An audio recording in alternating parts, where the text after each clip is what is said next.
వైఎస్ఆర్సీపీకి సంబంధించిన సిద్ధం పోస్టర్ దిగడానికి వాళ్ళకు బాధ్యత లేదా?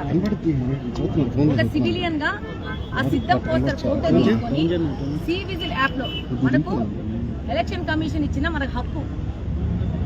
గుడ్ సిటిజన్స్ ఇవన్నీ తీసి ఫోటోలో పెట్టండి, మాకు సి విజిల్ యాప్ లో పెట్టండి అని చెప్పినందుకు మేము ఆ ఫోటో తీసుకొని ఆ విజిల్ యాప్ లో పెట్టాలనుకుంటే మేము ఫోటో తీస్తుంటే అక్కడ ఉన్న బిల్డింగ్ ఇక్కడ వంశీ గారిదంట ఆ ఆఫీస్లోంచి దాదాపు 50 మంది ఆయన కార్యకర్తలు మా మీద దాడి చేసి నా యొక్క కారు గ్లాసెస్ ఇద్దరు ఆడవాళ్ళు వచ్చేసి బ్యాంక్ చూసి పగలగొట్టాలని ట్రై చేశారు. లక్కీగా గ్లాస్ పగలలేదు. 50 మంది మగోళ్ళు ముందు పక్కన ఒక ట్రక్ తీసుకొచ్చి అడ్డం పెట్టి, వెనక పక్కన ఒక బైక్ తీసుకొచ్చి అడ్డం పెట్టి, కార్ల కింద సిమెంట్ బ్రిక్స్ పెట్టేసి ఇలా నాపేశారు. అలాంటి పరిస్థితుల్లో నేను 100కి ఫోన్ చేస్తే పోలీసులు మరి మేము పిలిస్తే వచ్చారో వాళ్ళు పిలిస్తే వచ్చారో నాకు తెలియదు, కానీ వాళ్ళకి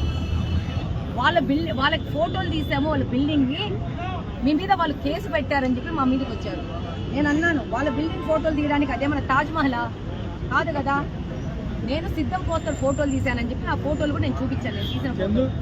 కానీ వాళ్ళు మీరు కంపల్సరీ పోలీస్ స్టేషన్కి రావాలని అడిగారు. నేను ఎందుకు వస్తాను పోలీస్ స్టేషన్లో? నేను రాను. నేను ఎవరి మీద కంప్లైంట్ ఇనికి రాలా.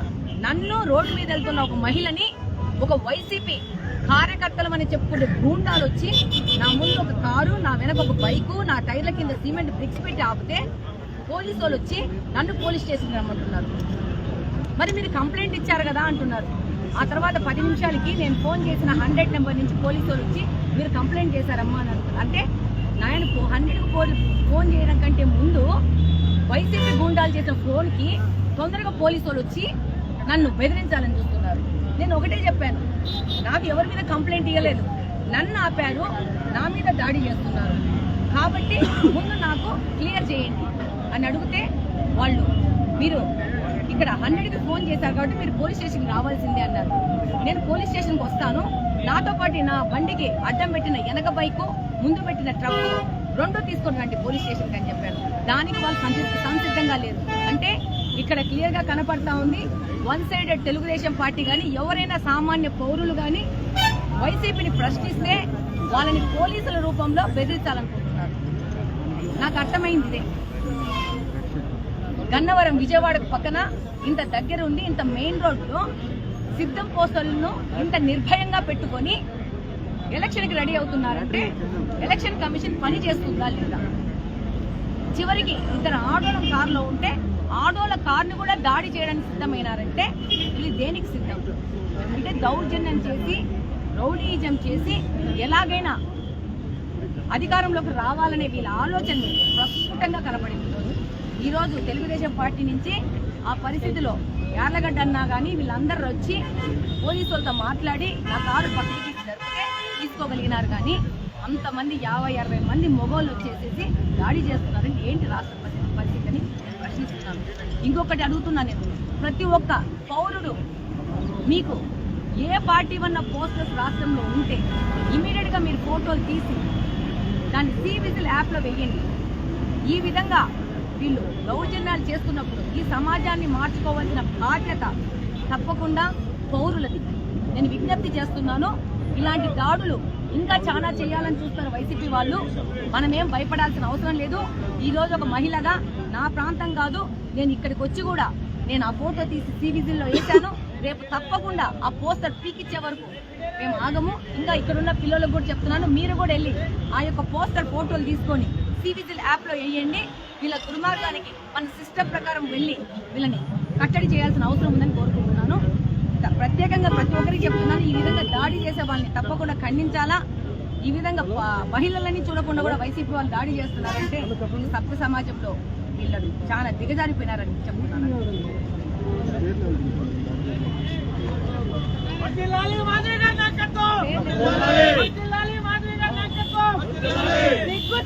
ఈ ప్రభుత్వానికి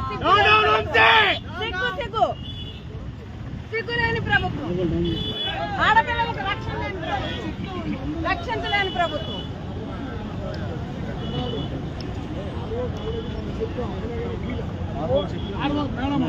కంప్లైంట్ చేస్తాం రెగ్యులర్ మీటింగ్ లో.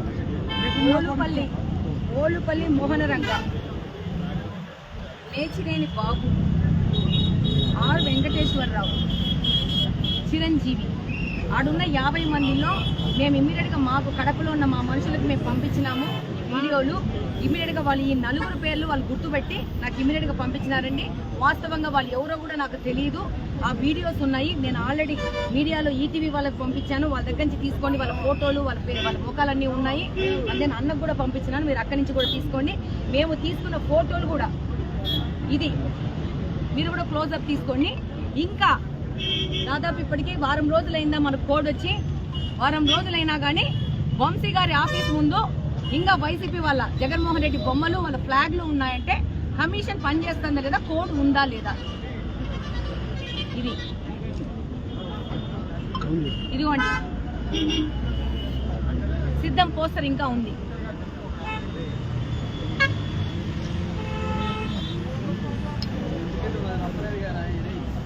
మీరు కూడా మీడియా ద్వారా దీన్ని తీసుకెళ్లి ఎలక్షన్ కమిషన్ మనకు కఠినంగా పనిచేసే విధంగా మీరు కూడా ప్రమోట్ చేయాలని కోరుకుంటున్నాను.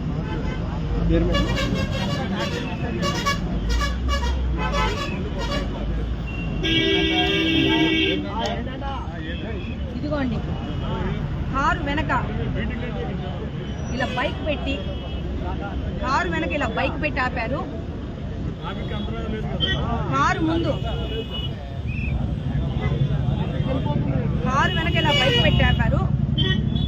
ఇలా ట్రక్ పెట్టారు, బీవీజే అనే ట్రక్ పెట్టేసి ఆపారు. కారు టైర్ల కింద సిమెంట్ బ్రిక్స్ పెట్టి ఆపారు. కంప్లీట్ గా ఇది మహిళల మీద దాడి. ఈ వైసీపీకి సంబంధించిన వాళ్ళు ఏమి చేసినా చెల్లుతుందని ఎందుకు అనుకుంటున్నారు? వీళ్ళకి ఎవరు సపోర్ట్ ఇస్తున్నారు? ఏ డిపార్ట్మెంట్ వాళ్ళు సపోర్ట్ ఇస్తున్నారు? మనల్ని మనం ప్రశ్నించుకోవాలి. చివరికి పోలీసులు వచ్చి నన్ను పోలీస్ స్టేషన్కి రమ్మంటున్నారు తప్పితే ముందు వెనుకున్న ట్రక్కుని, బైక్ ని, టైర్ కింద ఉన్న సిమెంట్ బ్రిక్స్ ని తీయట్లేదు. సిమెంట్ బ్రిక్స్ ఫోటోలు కూడా ఉన్నట్టున్నాయి, అవి కూడా తీసుకోండి, మీరు పబ్లిష్ చేయండి. నా పేరు మాధవి అండి. మీడియా మిత్రులందరికీ నమస్కారం. నేను హనుమాన్ జంక్షన్ లో మీటింగ్ అని అక్కడ ఉండగా శ్రీనివాస్ రెడ్డి అని ఫోన్ చేశాను, కడప పార్టీ వాళ్ళ పాప కోసం మేడం వస్తే ఆ ఫోటో తీసిన కారణంతో ఆ సిద్ధం అనే పోస్టర్ కనపడితే ఒక ఫోటో తీశారు. ప్రజాస్వామ్యంలో సిటిజన్గా ఒక కామన్ హక్కు అది. ఈ పోలీసు పనికి వాళ్ళు గన్నవరం పోలీసుకి అది అర్థం కావట్లేదని నేను భావిస్తున్నాను. మొత్తం కారు కట్టం పడి ఎవరో పేర్లు కూడా నాకు తెలియదు.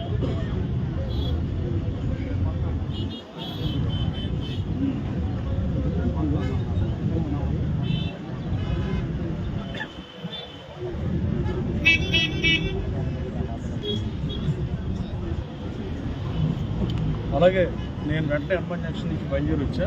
ఆవిడ సిద్ధం పోస్టర్ ఫోటో తీసి సిటిజన్గా, రెస్పాన్సిబుల్ సిటిజన్గా పెడదాం అనుకుంటే ఆవిడ మీద దాడికి దిగటం హేయమైన చర్యగా నేను భావిస్తాను. ఈ నియోజకవర్గంలో పోలీస్ స్టేషన్ ఉండి ఉపయోగం లేదని గత 2 మాసాలుగా నేను కొన్ని సభల్లో కానీ మీడియాలో కానీ చెప్పాను. అయినా ఈ రాష్ట్ర డీజీపీలో చాలా ఉందని నేను భావించాను. ఎలక్షన్ కమిషన్ కూడా చోటు పరిస్థితిలాగా కనిపిస్తుంది. ఆల్రెడీ కంప్లైంట్ పెట్టినారు. ఎవరి మీద అయితే దాడి జరిగిందో వాళ్ళ మీద కేసులు పెట్టే పరిస్థితి. ఈవిడ ట్రాఫిక్ ఆపారని చెప్పి ఈవెన్ పోలీస్ స్టేషన్ రమ్మంటాం ధర్మం.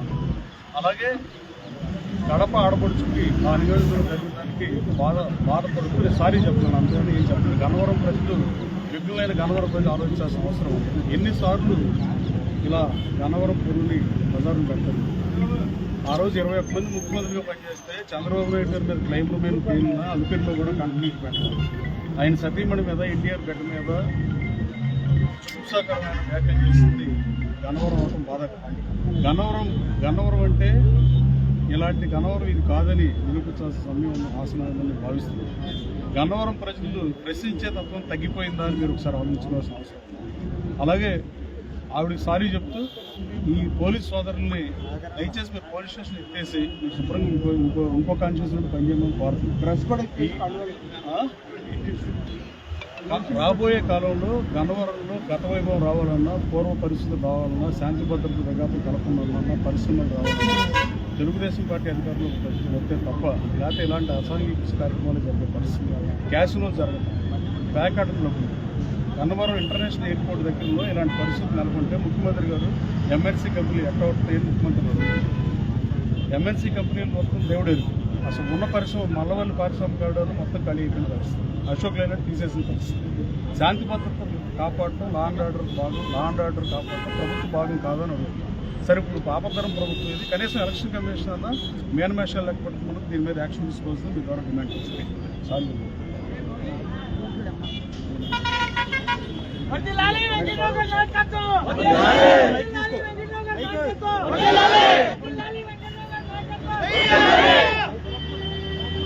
జై తెలుగుదేశం, జై తెలుగుదేశం.